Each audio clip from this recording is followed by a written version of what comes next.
ಅಷ್ಟು ಕೀಳು ಮಟ್ಟದ ಪ್ರಚಾರ ಹೊಂಟಿದ್ದಾರೆ ಅಂತಂದ್ರೆ ಅವರು ಇವತ್ತು ಹತಾಶರಾಗಿದ್ದಾರೆ. ಯಾಕಂದ್ರೆ ಜಗದೀಶ್ ಶೆಟ್ಟರ್ ವಿಚಾರವಾಗಿ ಏನೂ ಮಾತಾಡಲಿಕ್ಕೆ ಇಶ್ಯೂ ಇಲ್ಲ, ಬಿಜೆಪಿ ಬಗ್ಗೆ ಮಾತಾಡಲಿಕ್ಕೆ ಏನೂ ಇಶ್ಯೂ ಇಲ್ಲ, ಮತ್ತು ನರೇಂದ್ರ ಮೋದಿಯವರ ಬಗ್ಗೆ ಮಾತಾಡಲಿಕ್ಕೆ ಯಾವುದೇ ವಿಚಾರಗಳಿಲ್ಲ. ಇದು ಲೋಕಸಭಾ ಚುನಾವಣೆ, ಇದೇನೋ ಯಾವುದೋ ಜಡ್ಪಿ ಎಲೆಕ್ಷನ್ ಅಸೆಂಬ್ಲಿ ಎಲೆಕ್ಷನ್ ತಿಳ್ಕೊಂಡ್ರೆ ನನಗೆ ಅರ್ಥ ಆಗ್ತಾ ಇಲ್ಲ. ಅದಕ್ಕಾಗಿ ಇಂಥ ಕೀಳು ಮಟ್ಟದ ಭಾಷೆ, ಕೀಳು ಮಟ್ಟದ ಅಪಪ್ರಚಾರಕ್ಕೆ, ಆ ಕೀಳು ಮಟ್ಟಕ್ಕೆ ನಾವು ಹೋಗ್ಲಿಕ್ಕೆ ತಯಾರಿಲ್ಲ.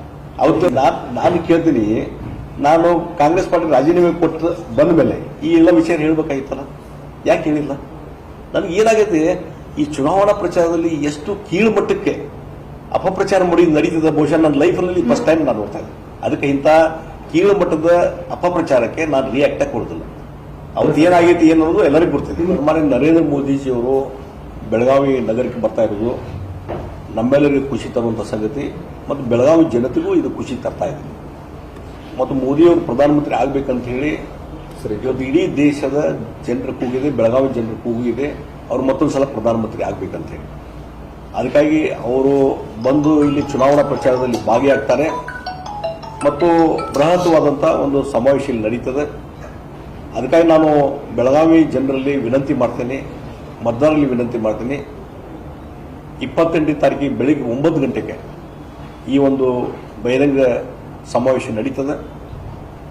ಆ ಸಂದರ್ಭದಲ್ಲಿ ತಾವು ಬೆಳಿಗ್ಗೆ 9 ಗಂಟೆಗೆ ಆ ಕಾರ್ಯಕ್ರಮ ಬಂದು ನರೇಂದ್ರ ಮೋದಿಯವರ ಈ ಪ್ರಚಾರ ಸಭೆ ಯಶಸ್ವಿಗೊಳಿಸಬೇಕು ಮತ್ತು ನರೇಂದ್ರ ಮೋದಿಯವರಿಗೆ ಒಂದು ಶಕ್ತಿ ಕೊಡಬೇಕನ್ನುವಂಥದ್ದು, ಮತ್ತು ಬಿಜೆಪಿಗೆ ಒಂದು ಶಕ್ತಿ ಕೊಡಬೇಕು, ಬಿಜೆಪಿಗೆ ಆಶೀರ್ವಾದ ಮಾಡಬೇಕು ಅನ್ನುವಂಥ ವಿನಂತಿಯನ್ನು ಮಾಡ್ತಾ ದಯವಿಟ್ಟು ಸಹಸ್ರಾರ ಸಂಖ್ಯೆಯಲ್ಲಿ ಬನ್ನಿ, ಆ ಕಾರ್ಯಕ್ರಮ ಯಶಸ್ವಿಗೊಳಿಸಬೇಕಂತೇಳಿ ನಾವು ವಿನಂತಿ ಮಾಡ್ತಾ ಇದ್ದೀವಿ. ಎಲ್ಲಿ ಕಾರ್ಯಕ್ರಮ ಆಯೋಜನೆ ಮಾಡಿದ್ರು ಸರ್?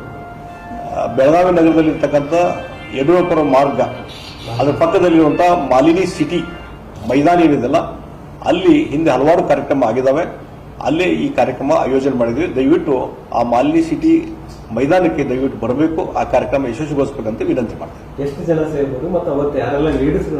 ಸಹಸ್ರಾರು ಸಂಖ್ಯೆಯಲ್ಲಿ ಜನ ಬರಬೇಕಂತ ವಿನಂತಿ ಮಾಡ್ತೀವಿ. ಮತ್ತು ನಮ್ಮ ರಾಜ್ಯದ ನಾಯಕರು ಹೆಚ್ಚು ಕಡಿಮೆ ಎಲ್ಲರೂ ಬರ್ತಾರೆ, ಯಡಿಯೂರಪ್ಪನವರು ಇರ್ಬೋದು ಮತ್ತು ಇನ್ನಿತರ ಎಲ್ಲ ನಾಯಕರು ಬರ್ತಾರೆ, ನಮ್ಮ ರಾಜ್ಯದ ಅಧ್ಯಕ್ಷರು ಬರ್ತಾರೆ, ವಿಜೇಂದ್ರ ಅವರು, ಮತ್ತು ಇನ್ನೂ ಹಲವಾರು ನಾಯಕರು ಬರ್ತಾ ಇದ್ದಾರೆ. ಮತ್ತು ನಮ್ಮ ಜಿಲ್ಲೆಯ ಶಾಸಕರು, ಮಾಜಿ ಶಾಸಕರು, ಜಿಲ್ಲೆಯ ಇನ್ನಿತರ ಎಲ್ಲ ಹಿರಿಯ ಬಂಧುಗಳು ಸಹಿತ ಆ ಕಾರ್ಯಕ್ರಮದಲ್ಲಿ ಭಾಗವಹಿಸ್ತಾರೆ. ಸರಿ, ಮೋದಿ ಅವರ ಆಗಮನ ಎಷ್ಟೊಂದು ನಿಮ್ಗೆ ಪ್ಲಸ್ ಆಗಲಿ? ಡೆಫಿನೆಟ್ಲಿ ಇವತ್ತು ನರೇಂದ್ರ ಮೋದಿ ಅವರ ಹೆಸರು ಕೇಳಿದರೆ, ನರೇಂದ್ರ ಮೋದಿ ಅವರು ಇನ್ನೊಂದ್ಸಲ ಪ್ರಧಾನಮಂತ್ರಿ ಆಗ್ಬೇಕನ್ನುವಂಥದ್ದನ್ನ ಇವತ್ತು ಎಲ್ಲ ಜನ ಬಯಸಿದಾಗ ಅವರೇ ಸ್ವತಃ ವೈಯಕ್ತಿಕವಾಗಿ ಇಲ್ಲಿ ಒಂದು ಕಾರ್ಯಕ್ರಮ ಬರ್ತಾರೆ, ಬೆಳಗಾವಿ ನಗರಕ್ಕೆ ವಿಸಿಟ್ ಕೊಡ್ತಾರಂದ್ರೆ ಬಹುಶಃ ಜನರಲ್ಲಿ ಒಂದು ಹೆಚ್ಚಿನ ರೀತಿಯಂತ ಹುರುಪು, ಉತ್ಸುಕತೆ ಬರ್ತದೆ.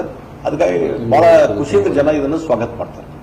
ಉತ್ತರ ಕರ್ನಾಟಕದ ಸಮಗ್ರ ಕ್ಷಣದ ಮಾಹಿತಿ ನಮ್ಮ ಪ್ರಜಾರಾಜ್ಯ ಕನ್ನಡ ವಾಹಿನಿಯಲ್ಲಿ. ನಮ್ಮ ನಡೆ ಪ್ರಜಾರಾಜ್ಯದ ಕಡೆ. ಬೆಲ್ ಐಕಾನ್ ಒತ್ತಿ ಸಬ್ಸ್ಕ್ರೈಬ್ ಆಗಿ. ನಾನು ರಾಮಗೌಡ್ ಪಾಟೀಲ್.